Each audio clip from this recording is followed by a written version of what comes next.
Hi, this is Deborah Torres, author of Amish Fiction, and today I'm reviewing for you Amy Clipston's book, Foundation of Love.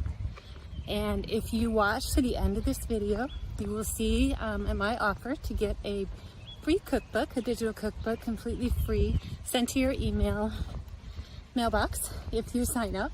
And you can see in the show notes below where you can sign up. I'll have a link there. But anyway, it's Amy's turn to get reviewed, to have her book reviewed. And I do have to say that this is the very first time that I have read an Amy Clipston book. And I know you probably are gasping, all of you. She has written so many books. And I saw her interviewed recently for a review of one of her recent books. And I was so impressed with her and who she is as an author. And I thought, I need to read one of her books. And so I did. Actually read her latest book that's out, latest Amish book that's out, Foundation of Love. And I'm on my lunch walk, just to let you know why there's cars passing and such. But anyway, so I read Foundation of Love, and it's in Amy's series, the Amish Legacy novel series. She has another one coming out soon, Building a Future. And I didn't know anything about that one until I read recently. I went on her website and I saw she has a little video about herself describing it. Honestly, couldn't watch to the end of the video because I don't want to know what happens. But it was really an interesting premise. She said that she actually had a friend, she and a friend were talking about what her next one of her book ideas should be about. And they came up with this idea of a widower who had 3 sons. And I'm not going to tell you what happens in the second book because I haven't read that one yet, but it does have an interesting premise and I'm excited to read that one too. But today we're going to talk about her first book in the series, Foundation of Love. And I just want to kind of start out with what drew me to this series. And somebody else said this too, but one of the things that really drew me to this series, it focuses on a male. And male is, I would say if there's a double protagonist, he's probably one of them. He is one of them. So it really kind of focuses on the male, because a lot of times in our Amish books, we focus on the female and what, a relationship. But this one focuses on a male, and I love the fact that it focuses on an older male.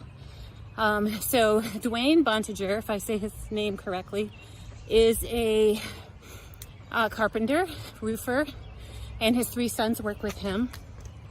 And he is working on a job at one of the Amish farms. And he notices this young woman, well, not so young. I mean, she's in her mid-30s, young to some of us. But anyway, her name is Crystal Glick, and she's there at the farm. And I think at first he thinks that she is the wife and mother of the children that she's taking care of. But he soon finds out that she isn't married, and she finds out that he isn't married. He's a widower and going through grief, but I think at a point in his life when he might be ready to meet somebody again.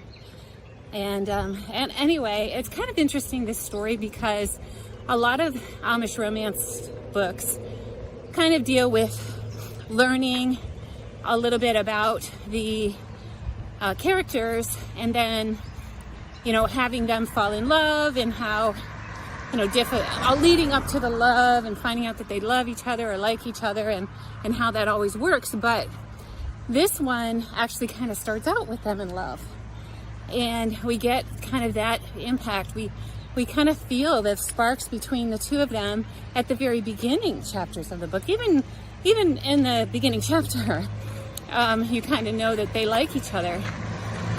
So the romance develops, and that's where the trouble starts, because Dwayne is, again, a widower. He, I believe, is 15 years older than Crystal. He doesn't know if he can have children anymore. He has 3 grown sons, but he doesn't know if he can have children. And Crystal has a boyfriend that she's no longer with any longer, but he suddenly shows up back into the picture again. His name is Owen, and he is totally repentant from things that he expected to break her heart, and he wants to be back in her life again. So we have that going on. We have the age difference, the possibility of him not being able to have children, and Crystal having, this former boyfriend in her life, and there's other things, other factors that come along as well. So there's a lot going on, but I do want to say what attracted me to this book was the fact that Dwayne was older than Crystal, and that whole situation was there because in my personal life, my husband is almost 10 years older than I am. So when I saw that Dwayne was an older man wooing a younger woman, I thought I had kind of a connection there. So there was that. And I also just love the maturity of Dwayne. That's something really new with some of the Amish books. Usually the love interest is a young man in his 20s or even younger. So we have that going for it as well. I also love the new Amish words. Maybe some of you who are Amy Clipston fans already have these words in your personal glossary, but she brought in so many new fun Amish words. A couple of them I wrote down was one of them, and I apologize if I'm saying them wrong, but I have to say them because they're so much fun. One was Zwingling Boplin, and that means twins. So in the book, Crystal is kind of playing a role of a nursemaid or housemaid, I don't know if that's the right word, but assistant or helper with her brother's family. And they have so many children, it seems, and they keep having more, and they have at least one set of twins. Another set of twins is on the way in the book. So anyway, lots of Zwingling Boplin going on there.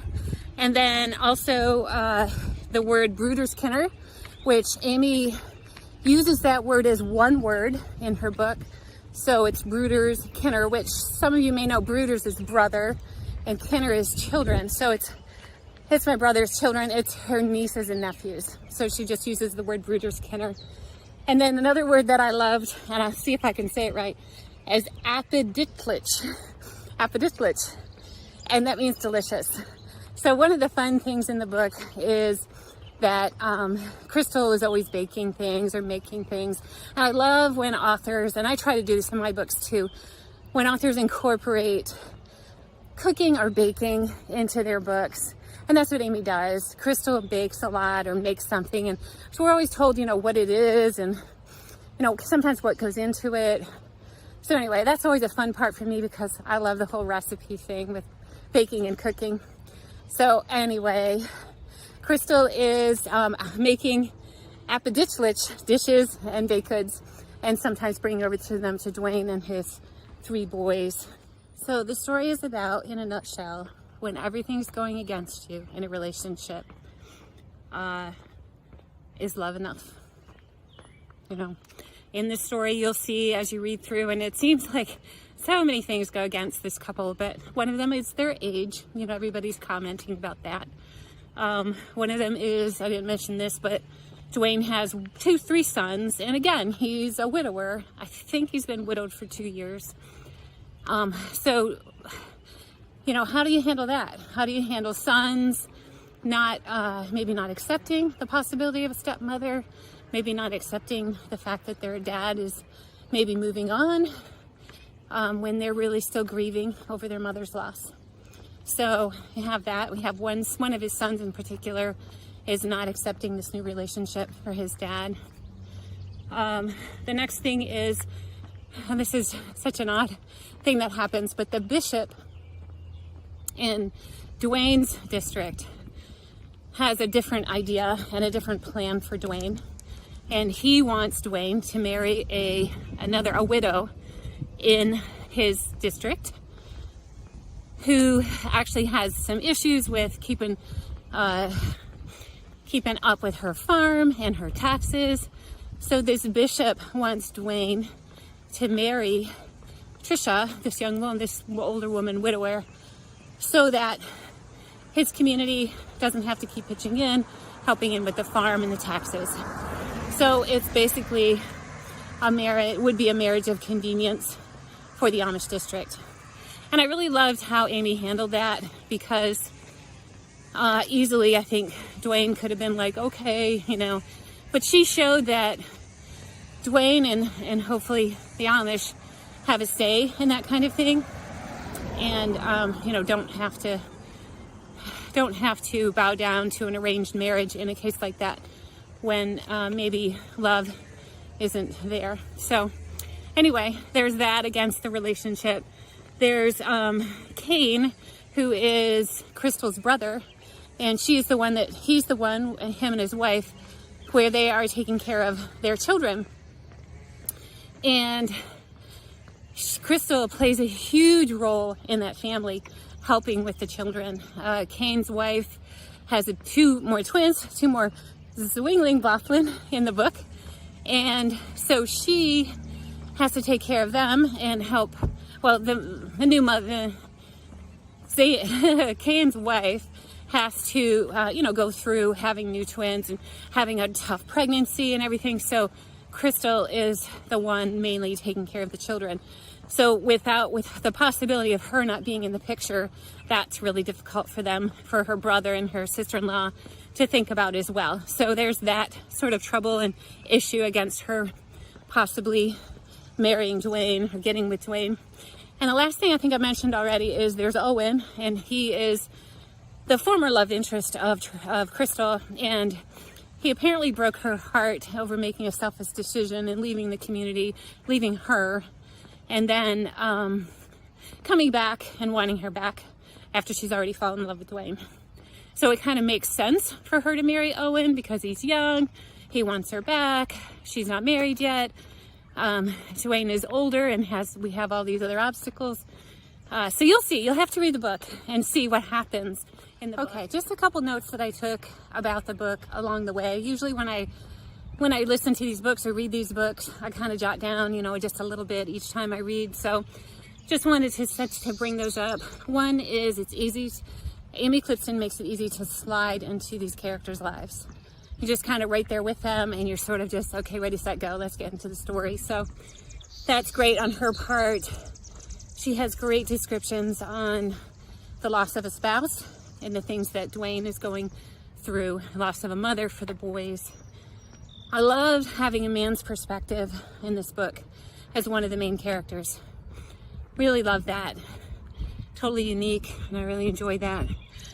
I loved Dwayne's character, even from the cover photo, because, he's not this young man, and he's got like salt and pepper beard, and still handsome, but definitely an older man. I love that.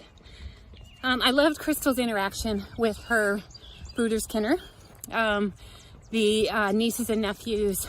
She just made them so real. There's one little girl named Hope in the book who's just so cute, and there's things that she does that I'm like, yeah, I can so see a child doing that. So anyway, love that. Okay, I'm done with my walk. I'm a little bit winded, but it was fun.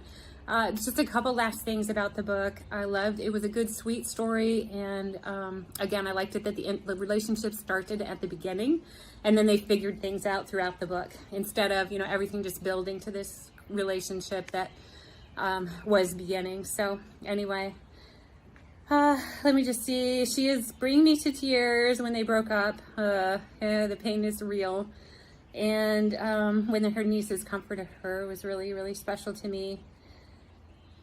Okay, so I wanted to say two of the things that I learned from this book. One of them is that people grieve differently. And I didn't really think about that a whole lot, and I really liked how Amy brought that to light. As one of the reasons why her boys, I think, are so upset about this new relationship is they feel like their dad isn't grieving or hasn't grieved, and they are. And so one of the things that she mentions in the book, that Dwayne mentions in the book, is that people grieve differently. And he mentions to them, I do grieve, but maybe I grieve in my room alone when you're not there. He feels grief differently. And so that's something that I'll take with me. Another thing I'll take with me that she talked a little bit, it was only one line, but it was so important, is when Crystal finally sets boundaries with her brother and sister-in-law. She has helped care for these children for so long, and different things are she's not able to date, she's not able to spend time with Dwayne, things are falling apart because her life is just totally inundated by taking care of children.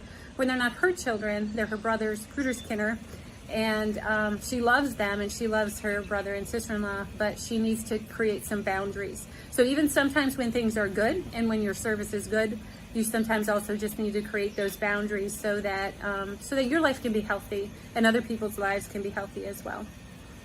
All right, so that's it. I'm going to wrap it up. I highly recommend Amy Clipston's book, Foundation of Love. Looking forward to the next one, Building a Future, in her Amish Legacy novel series.